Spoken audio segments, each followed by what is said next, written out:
the essence of sadhanas based on Bhagavad Gītā here. Okay. All right. So the first one here is what we can call as the process of abandoning or restraint. So what does this abandon and restraint mean? When we start our sadhana, we start with what is called as setting some boundaries. Everybody knows this. Like, if you want to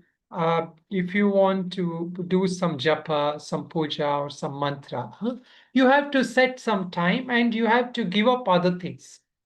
So there is what we call as a Śama, Dama, Tyaga involved, meaning you are giving up something to focus on this. So this is the removal or the restraint. You're restraining something or you're abandoning something to focus on something more. So this involves like giving up the rajas and tamas activities. So this is putting away. So what are the practices for this? This is where karma yoga is mostly helpful. But in this practice, what we call as yama and niyama. So here what is happening? You are practicing certain vows, satya, ahimsa, asteya, all these are different things. And then you are practicing other things, brahmacharya for those who are qualified for that. And then those who are doing the swadhyaya, ishvara pranidhana, tapas. So all this, like, like you undertake fast for certain days because the body is in better condition, or you go on retreats, or you go, out of your normal things, or maunam, silence. So what is happening through all this? In the process of karma yoga also this happens. In the process of dhyana yoga also it happens.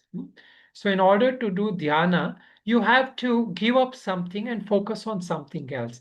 In karma yoga, you are giving up the results while continue with your actions. You cannot give up your actions, right? But you continue with what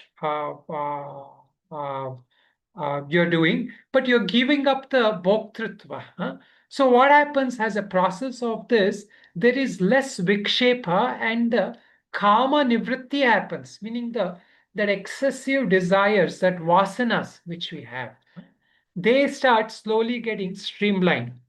So you are able to free yourself from distractions, addictions. See all these rehabilitations they have, right? What do they do in those rehabs?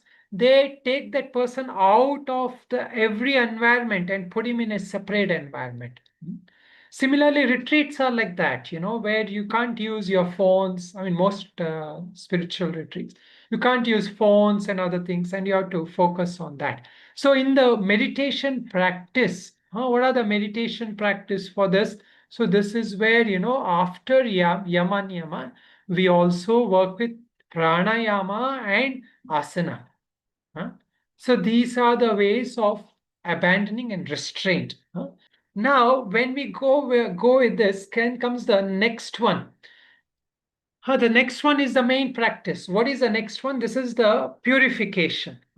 This is a Citta-śuddhi process. So here the Citta-śuddhi is doing what? It is addressing our vasana kshaya. It is turning this, it is also, we can call it as a process of transformation, where our kleshas, afflictions, and tamas and rajas, all this turn into sattvic. All the darkness, all the dirt or the darkness in our chitta gets transformed into purity, into light.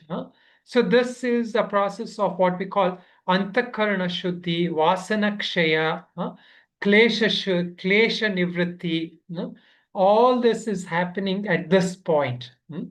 So not just that, all our old samskaras, all our old patterns, which define us, through which we get identified, they are replaced.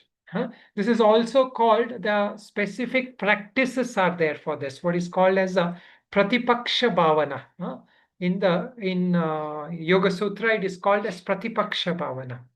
What is pratipakṣa-bhāvanā? It is like an antidote if you are if you have certain kleshas, very strong raga, meaning craving, you have too strong craving, then you have to practice opposite. What is opposite? You start giving, you start sharing. So this is like a pratipakṣa-bhāvanā, antidote, replacing the old with the new. Of course, the understanding and wisdom has to be there. Then only all that will work. Otherwise, like you will not continue, or you will feel almost regret for even doing things. So from understanding wisdom, when it comes, then that old samskaras slowly start getting replaced. So for this, again, karma yoga is there. How karma yoga is helping us with the overcoming raga dveshas. And in karma yoga, as we do karma yoga, we learn what is called as prasad-buddhi, right? When you mix that karma yoga with bhakti yoga, huh? Meaning when you do from that perspective of bhakti, then you are willing to accept a sense of accepting anything as a blessing. Hmm?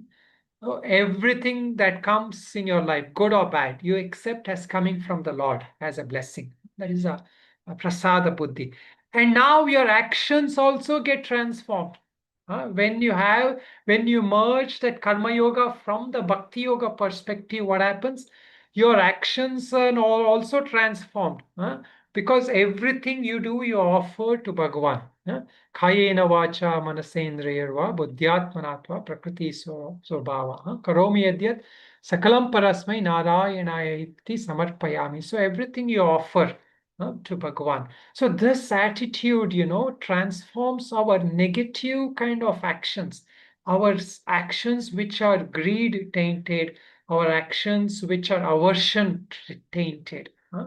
And all that other things that go with this, the pride, jealousy, everything that go with that, they get transformed. Now, as we are doing this here, as we are doing these practices, there's one more practices also that end up happening. What is that? That practice is that karma sannyasa. Huh? Whereas you keep doing this, your doership, also, the doership is also relinquished. Okay, so the karma sannyasa, giving up the doership, relinquishing that doership. Now, in here, when we were doing this, we mentioned what is the meditation practice when you're doing removal, because when you remove, the habitual patterns are strong. You might have removed, you might have done yama, niyama, but you still have to meditate there, right? So there you're using pranayama and asanas. Huh? It may also include all this hatha yoga asanas, because the body is not still. Huh? It has a lot of vikshepas. So you do the hatha yoga asanas and pranayama. So that is for the basic entry level people. They need that for the meditation.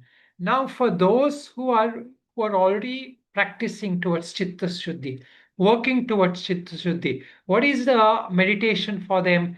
For them is where the upasanas come, which help the mind towards ekagrata.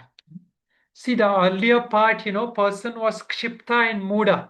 We were trying to just through pranayama and other things bring that point to vikshipta, so that at least he can at least shift to a momentary state of pause, momentary state of quietude. Now, in this one, in upasana, what happens is you're moving towards from vikshipta to ekagrata. There's a focus. And here, what happens? The self-awareness starts coming. The person starts introspecting. There is a greater degree of awareness of one's own thoughts, words, and actions. So earlier, what happened? The person would not even have a sense of awareness. So the only at the level of kaika, he would know at the level of physical action. Slowly, he becomes aware of the actions relating to speech and mind. Ultimately, the more attention comes to mind, so the awareness of thoughts in the mind starts coming, meaning what kind of thoughts am I harboring? What are the thoughts that are arising? So they will help us to increase the level of that purity of that buddhi. See, buddhi can work only when sattva guna is there. So buddhi is almost synonymous with sattva, sometimes. Otherwise, that buddhi that works is not the buddhi, it is the manas only that is working. Or the last means of sadhana. And this is the one that mostly Yoga Sutra and Vedanta focus on. And this is the thing of transcendence. In yoga, it is called as kaivalya, meaning the sense of detachment, aloofness, freedom. In what we call as moksha is also transcendence. What is this transcendence? So this transcendence is mentioned in two ways. One is transcendence is abiding in that self, in that Atma Tattva, in that Swarupa, or realizing the divinity within oneself, meaning that supreme, that Paramatma Tattva, that presence of that supreme has the essence of one. Then there is that freedom from ignorance. And the root of Ragadvesha. See, until now, the Ragadvesha was taking over. Even a person who was working at the level of Citta-śuddhi, he has Ragadvesha. He's not completely free from Ragadvesha. The thing is that he does karma yoga with such an attitude that he wants to overcome that Ragadvesha. It's just like a father who wants to, let's say, a father wants to drop off a child to the school in the morning. And he has to go through the traffic, and he doesn't like going through the traffic. But he considers it's his duty, even though he doesn't like, he will go through that because that is the duty. So he has ragadvesha there. But he will continue doing the duty. That is the Citta-śuddhi process. But here what happens, he transcends that. He transcends, even the ragadvesha are transcended. That root of ragadvesha is seen through. And this is the ultimate yoga. In some places like Mandukya and all that, we call as asparsha yoga. And in Bhagavad Gītā, it is called as sthitaprajña, or some places as samatva. The constant practice of samatva is also a kind of transcendence. Why? Because samatvam is being free from dvandva. Dvandva vimukta, it says, right? So the person who rises above all these dualities, that is that transcendence, that state of transcendence. Now, in our sadhana, once we come, we hear all this. Our plan A in sadhana, if we want to do sadhana, our plan A should be this. We want this one sadhana which resolves everything, which resolves and dissolves all kleshas. So this is the plan A. But the thing is, because there are still kleshas and vasanas, we have to go back to plan B. What is plan B? So the plan B is this part of transformation, purification, sadhana. Doing this, what are the practices for transcendence? So mostly jnana yoga. There we realize that self is the akarta, self is the abhokta, meaning it is not even the enjoyer. It's like Bhagavan, we said, right? Bhagavan is the enjoyer, but he is not the enjoyer. He is the doer, but he is not the doer. So like that, that kind of a realization comes through that jnana yoga. So that is the main practice of transcendence here. So even in the Yoga Sutra, it is that viveka, viveka between Purusha and Prakriti. That is that viveka khyati, it is called there. Here it is called as jnana yoga only, atma jnana. So now the meditation. What is the meditation here? So here when we say meditation, this contemplation on self, that the name of the chapter is this now, Atma Sanyama Yoga. When we look from this point of transcendence, it is called as Atma Sanyama Yoga, means meditation on the self. provided we are at that stage of transcendence. If we are not on the stage of transcendence, the same Atma Sanyama Yoga becomes number 2, purification. And if you're not even at that stage, where you're going through the purification, then the same Atma Sayoga Yoga becomes restraint, restraint of the mind. So the same word, Atma Sanyama Yoga, Atma means self or mind, Sanyama, control or abiding, yoga, that process of that. So it can become a process of restraint, it can become a process of purification, or it can become a process of transcendence, depending on the qualification and the level of the sadhaka. Okay. All right. Okay. So